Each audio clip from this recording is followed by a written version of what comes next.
Hey y'all! Pokemon Red using only one Jinx was a Christmas miracle. So this time, I want to use a Pokemon that I've literally never used before. So next up is beating Pokemon Red using only one Venonat.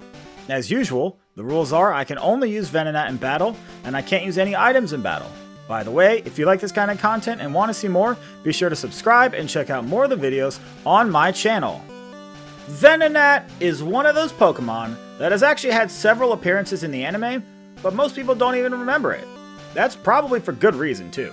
This thing has awful stats, an awful move pool, and let's be real, there's really no good reason for a sane person to use this thing. Thank goodness I'm an absolute madman, otherwise I might not have the courage to pull through. Alright everyone, let's do this.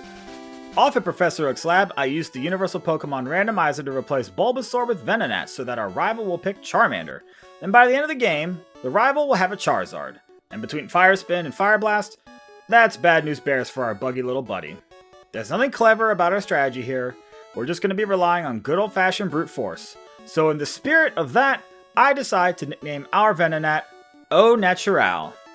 And we really are going to be going Au Natural, because if I had the choice of using performance-enhancing drugs, I would! I don't want to foreshadow too much, but if it seems like I'm in a lot of pain, it's because this challenge run was very, very difficult. Well, Venonat starts off with only Tackle and Disable, and, well, Disable is practically useless, and Tackle is incredibly weak, because Venonat's attack stat is incredibly weak.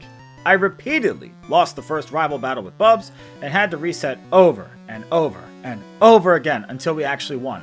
Because we need the experience, and trust me when I say, we need all of the experience we can get. Why do you ask? Well, now for the worst part of any of these runs, trying to beat Brock with a weak little bug that only knows normal moves. With only Tackle and Disable, there's just no way to beat Brock's rocks, so I have to settle for grinding on bugs in Viridian Forest until we reach level 24 and learn Poison Powder. Luckily though, Venonat does have one thing going for it, and that is the fact that it's a part of the medium-fast level up group. So even though we gotta get to level 24, it takes significantly less time than, let's say, Execute, which was one of the worst experiences of my life. With Poison Powder, we're essentially doing twice the amount of damage every turn, compared to just using Tackle.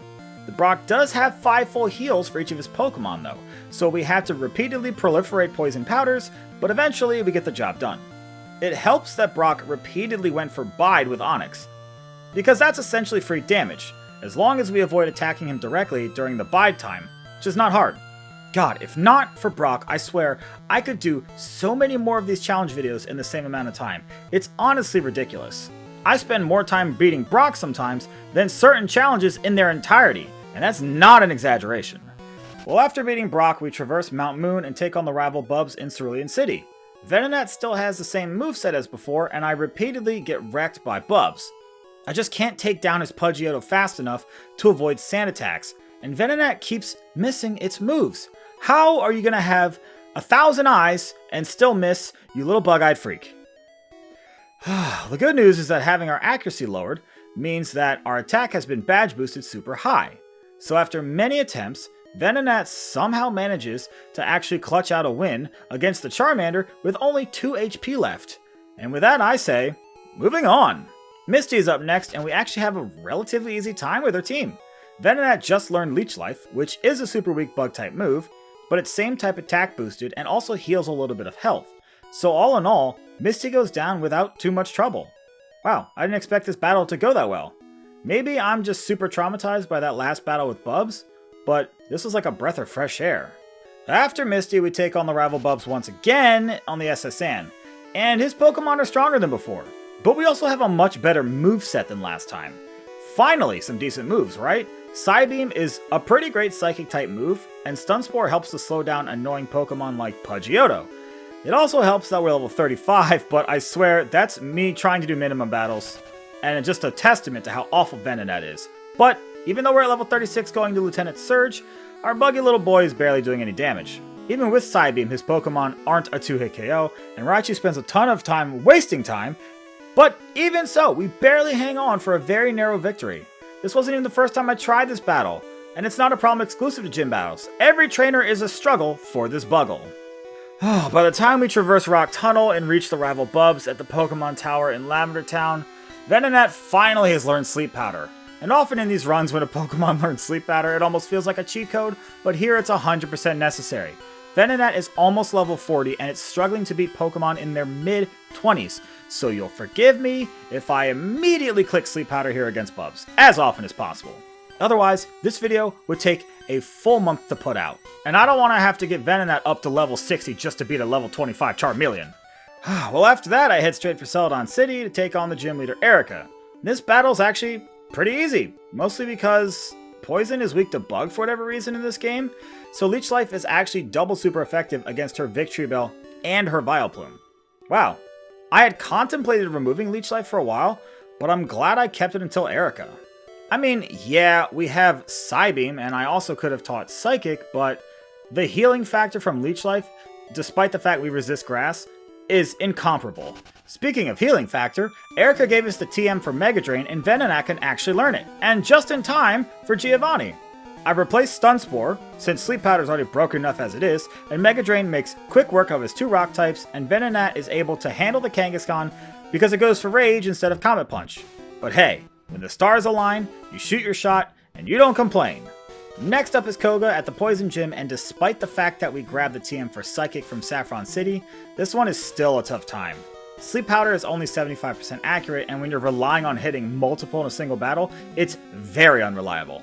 Psychic is much stronger than Psybeam, so yeah, we're hitting harder now, but we're still struggling so much it's not even funny. Plus, the only reason we even won this battle was because Venonat managed to barely survive a self-destruct from Weezing. It's not a pretty victory, but again, I'll take whatever I can get at this point. Next up is the rival Bubs in the Sylph Company building, and notice how I beat Koga at level 44, but now I'm fighting Bubs at level 58? Yeah, I don't even want to talk about how terrible this experience has been. Pidgeot smacks us hard with its flying type moves, plus it doesn't even matter because as soon as it gets to Charizard, we immediately lose. So it's not until level 58 that Venonat's able to outspeed Charizard that we even stand a chance. Even then, it's still a tremendous struggle. Venonat is so bad, and let's not even talk about how long it took to level this turd up another 14 levels. That's like doing the grind for Brock twice in one challenge run. I also still can't believe we have Leech Life, but it's seriously the only way I can get past Alakazam, so stay on the moveset it must. I don't think I've ever struggled this much with any Pokemon in any of these challenges. After the existential nightmare that was beating Bubs, it is finally time to take on Giovanni once again. And I mean, we're 20 levels above him, and his Pokemon suck, but then again, Venonat also sucks, so I say it's pretty fair. Mega Drain and Psychic get through his team without much trouble, and I'll take whatever I can get, you know. I know I've said it before, but really, that's how I'm feeling at this point. I'm exasperated. Kinda weird now that we're stuck between fighting a Psychic Gym Leader and a Fire-type Gym Leader, and I choose the Fire-type Gym Leader? You'd think the Psychic type would be easy considering we have a super effective Leech Life, but Sabrina's Pokemon, for whatever reason, kept critical hitting, like every single move. So I'm just stuck here relying on Sleep Powder to try and keep Blaine's Pokemon asleep long enough for us to cheese out a win and avoid getting roasted like a chestnut on an open fire. It takes a bunch of attempts, but at least now, after beating the Arcanine, we've obtained the Volcano Badge, which is very important, because that boosts our special, and although slight, it's very, very important for Venonat. And after beating Blaine, I head back to Saffron City to take on Sabrina, and, well, to my surprise, we won on the first try. Huh. Not expecting that. A bit anticlimactic, really. Not much to say here. Oh, hey, Venonat's bad. No, I already said that a bunch. So here we are, just you and me. How you doing? Oh, this is getting pretty awkward. So, I'm just gonna say, let's move on from this and forget about it. Well, now it's time to take on Giovanni in the Viridian City Gym for our final gym badge, and it's a really easy battle and there's not much to talk about. But I noticed something interesting. We take 2 critical hit slashes from his Dugtrio, and it doesn't even do half of Venonat's health. That surprised me at first until I really thought about it and realized that Venonat must have a ton of stat experience. Because we've gotten to such a high level and battled so many trainers, Venonat has accumulated a ton of stat experience, meaning it's way stronger than a regular Venonat, like let's say what an opponent would have. Stat experience and badge boosts are the reason why your Pokemon in this game usually seem to be much stronger than the opponents. Well, stat experience or not, Venonat is still a pretty garbage Pokemon, and the rival fight with Bubs proves it! Once again, despite our massive level advantage, Bubs is just too much. Charizard outspeeds and destroys Venonat with Flamethrower. So I tried something a little sneaky. I intentionally don't knock out the Rhyhorn so that it will lower our defense with Tail Whip. For those who aren't familiar, every time your stats are modified in this game, the badge boosts to your stats are reapplied. So every time our defense is lowered, our speed and special are slightly boosted. Usually when I hit a hard wall in these challenges, I like to use the badge boost manipulation for ourselves. And anytime that I don't have the option and I have to rely on the opponent to do it for us, you're in for a bad time.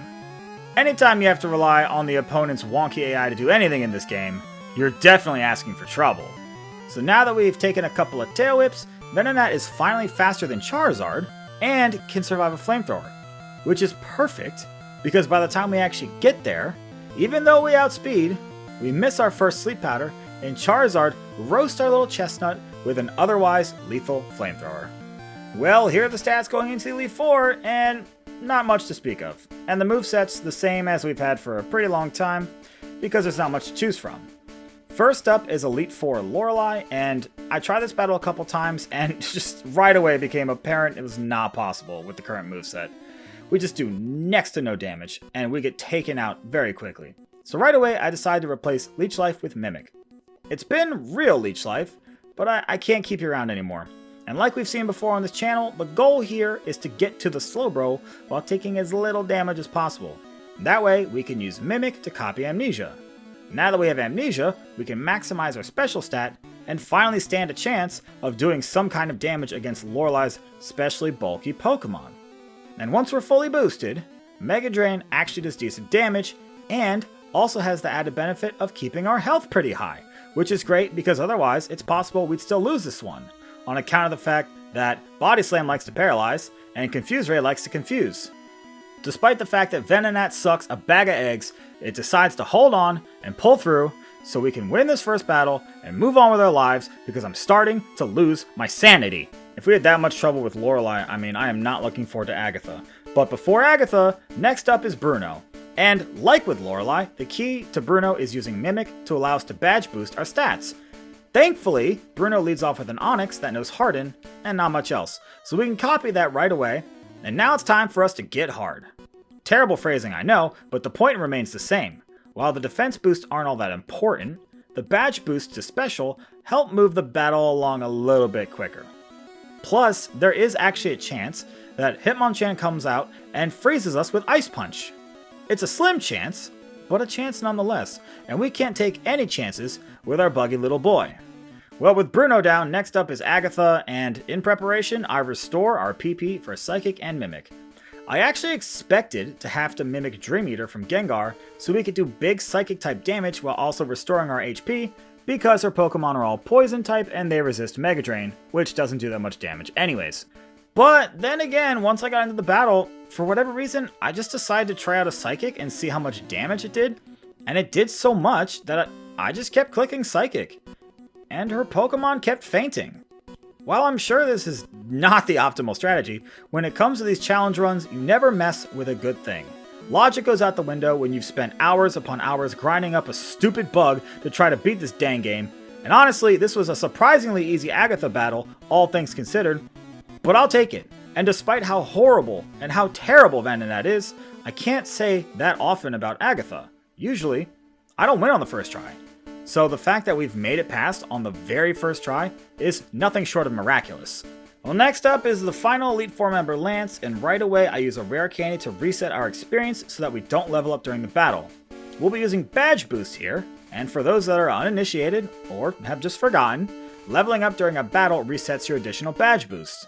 And we need to get past the Gyarados, which we do with Sleep Powder and Mega Drain and Psychic, but once we do, the battle's basically over, but not necessarily. Because Lance has smart AI, his Dragonair will always use Agility because it's a Psychic type move and Venonat is a Poison type. Oh yeah, that's right, did I mention Venonat as a Poison type? It might come as a surprise because we've not used a single Poison type move since Poison Powder, but it actually comes in handy here. We're free to mimic Agility to boost our speed and also badge boost our special. Because Dragonite also has Psychic type boosting moves in Agility and Barrier, this battle is essentially a 2v1 against the Gyarados and the Aerodactyl. But even with that being said, once we get past the Aerodactyl, it's not necessarily over. And this battle is still a real struggle in the end though. No really, it's literally a struggle because we run out of attacking moves, and we have to struggle against the Dragonite. So mathematically speaking, as long as we have enough HP to survive recoil, we win the battle. But it wasn't easy. A hard-fought battle for a soft little Venonat. And finally, it's time to take on the champion, our rival Bubs, and I bet this one doesn't go the way you think it does. Right away, I use the rest of our rare candies because, believe it or not, we're going to need all the help we can get. Basically, the strategy here is to put the Pidgeot to sleep and then mimic Sky Attack? I know, right? Of all things, Sky Attack, but without it, we just can't get past the Alakazam and the Exeggutor with enough health left to handle the Charizard. On top of that, we have to get at least one Tail Whip from the Rhydon in order to badge boost our speed to outpace the Charizard. You might not expect it, but even at level 73, which is significantly higher than Bubs' Charizard, we still can't outspeed it, because Venonat is awful. It's just the worst. A shining example of a pile of crap. Sky Attack is incredibly strong and has a high critical hit ratio, but that comes at the cost of it requiring a turn to charge before it attacks. It's like Hyper Beam in reverse. Also, I just love the imagery of a friggin' Venonat tearing across the sky, screeching in a shroud of flames to bash into Bubs' Pokemon like a ravenous Koosh keychain. Gyarados posed a little bit of trouble because it apparently suffers from insomnia and kept waking up and hitting us for big chunks of damage, but in the end, we all know what to truly expect. It comes down to the Charizard. We outspeed and hit a Sky Attack, but the dang false dragon wakes up and hits a Fire Spin, which traps us and almost knocks us out. But hot ham if our buggy little boy doesn't hang on for dear life and finish things off with another Sky Attack, winning the battle. And with that, the challenge is over. Normally here I'd say, oh, I'm so glad I finally got the chance to do one of these runs with Venonat, but that would be a downright lie. This entire experience was pain, and I wouldn't wish this upon my worst enemy. Take it from me, if you ever get the urge to do a challenge with Venonat, just don't. Well, as always, I want to thank you for making it to the end of this video. These videos are a lot of fun, but also a lot of work, so I really do appreciate it. There's a playlist on my channel, by the way, where you can find the rest of my Pokemon challenge videos if you want to check those out as well. I've actually been told by people in the comments that some of you are using the playlist as a way to fall asleep, and I don't know whether to take that as a compliment, but a view's a view, my baby. And if you like this kind of content and want to see more, subscribe and enable notifications so you'll know right away the next time one of these episodes is uploaded. And let me know in the comments what other Pokemon you want to see, and I'll probably do it. Assuming we haven't done it already, because we've kind of done a lot at this point. Next week, I'm doing a challenge I've wanted to do for a while now by beating Pokemon Red using only one Snorlax. It's time to get chonky, chonky, chonky, chonky, chonky. Anyways, until next time, bye!